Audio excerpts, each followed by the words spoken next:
Hi, this is Sifu Kuttel, and in this video we're going to be working with the Tai Chi Fan, and we're going to be doing one of the most signature Tai Chi techniques, the single whip.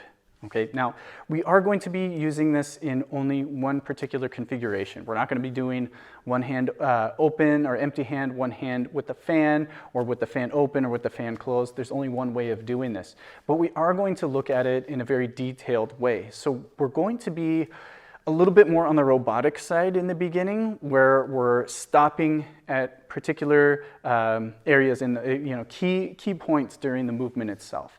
And this may seem a little stiff and robotic at first, but it is important to map these out and really get those hard edges. And then after you can do that, you can start smoothing things out and make it look nicer. Okay, but first is highlight those key elements, make sure you're in the correct positions, and then we'll start smoothing things out. Let's go get to work.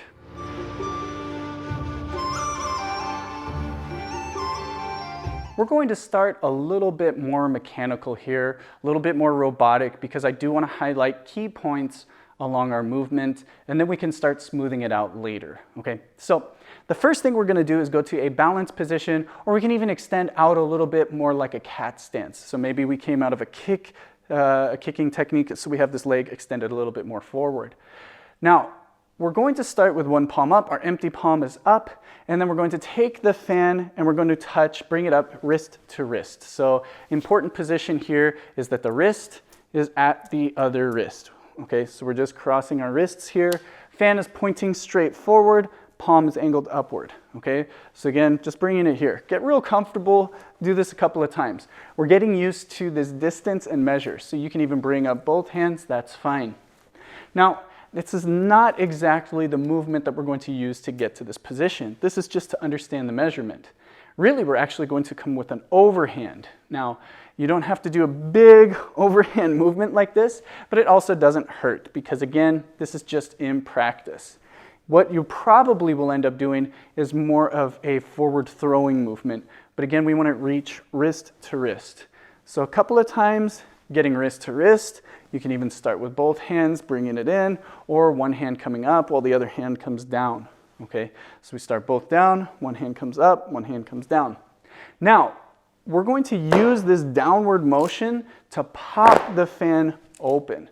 Okay, so get used to opening at wrist to wrist.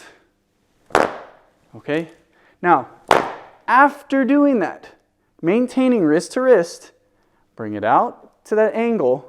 We're not going to go completely to the side yet. We're going to go to the in-between. We'll step out, and as we finish, we bring this hand back to that angle. Fan, notice I keep that, it's pushing up against my arm, but I don't want my arm to go up or down too much to make the fan appear any particular way. I'm going to make sure I have a good bend in the elbow, and then I have good extension outward. Okay, so again, we'll start with the wrist to wrist position, 45, step and bring it over to the 90-degree angle. Then as the toes come down, bring the palm over, and then we'll finish with extension in both hands.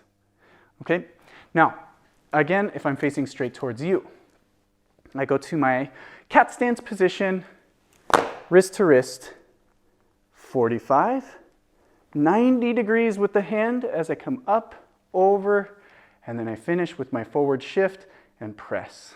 Okay, again, wrist to wrist, 45, 90, hand comes over, and then finish with my forward press. Okay, now remember at the end, we want to have equal energy in both hands, so good extension outward at the very, very end position. Now if I'm facing this way, from our balanced position, open the fan, wrist to wrist, 45, 90, and then bring the hand up and over as we push. Okay, last time, same angle, pop it open, 45, 90, bring the hand over, and then finish with our forward shift.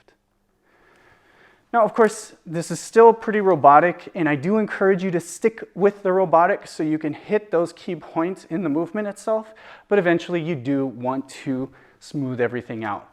And don't do it don't try to just do it instantly. Like one day, oh, I got it. I'm gonna just do it, because you'll miss those key points, which are really important. So once you do get comfortable, you have your open, 45, 90. Notice I'm just blending those movements a little bit more each time until eventually, yeah, it'll just flow by itself. But you don't need to rush into that. Taking it step by step will do much more for your training than just trying to mimic and blend things together. All right, so there you have it. I know, again, it's very robotic in the beginning, but if you take the time to do that, it's going to improve your training immensely. And the nice thing is this will improve your training even with the empty hand. Now there's not too much of a deviation using the fan as compared to the empty hand, other than the position of the hand itself. You're gonna have open, like when you're holding the fan, it's gonna be like this. When we're doing it empty hand, it'll just be with the hook hand. But the ideas should still be there. You should still have that equal energy extending out, slight bend to the elbow, and those angles are going to pretty much be the same when you do this empty-handed. So take your time, work on this one, make it really smooth as you get it down, make it really, really strong, good stance, good positioning, good posture, because this is one, again, that's signature technique of Tai Chi. When somebody sees it, they know you're doing Tai Chi Chuan. So make sure you do this one correctly. If you have any questions, drop a comment down below. Otherwise, I'll see you guys in the next video. Thanks so much.